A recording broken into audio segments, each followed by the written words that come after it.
Welcome guys, আমি সৌরভ। আপনারা দেখছেন সৌরভ ব্যাপারী ইউটিউব চ্যানেল।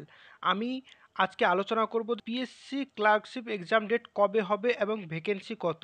এর আগে আমি ভিডিও বানিয়েছিলাম, কিন্তু এবারের ভিডিওটি আমি দেখাবো প্রমাণসহ যে পিএসসি ক্লার্কশিপ এক্সামটি কবে হবে এবং ভ্যাকেন্সি কত। এই খবরটি পিএসসির একজন কর্তৃপক্ষর কাছ থেকে পাওয়া গিয়েছে। এর আগে তিনি যা যা খবর বলেছেন 100% সফল হয়েছে, তাই তার প্রশ্ন উত্তর এই ভিডিওতে আমি তুলে ধরছি। দেখো, এখানে একজন স্টুডেন্ট কোয়েশ্চেন করেছে, স্যার এবারের ক্লার্কশিপে আনুমানিক কত ভ্যাকেন্সি আছে, এবং 2 নম্বর কোয়েশ্চেন করেছে ক্লার্কশিপ পরীক্ষা কোন মাসে অনুষ্ঠিত হতে পারে। এখানে পিএসসির কর্তৃপক্ষ উত্তর দিয়েছেন, দেখো ভ্যাকেন্সি প্রায় 1006 ভ্যাকেন্সি। আর ডেট ডেট এখনও ফিক্স হয়নি, ইলেকশনের পরে ডেট ফিক্স হবে। তোমরা যা ডেট দেখতে পাচ্ছ ওগুলো সব ফেক ডেট। ডেট ইলেকশনের পরে ফিক্স করা হবে।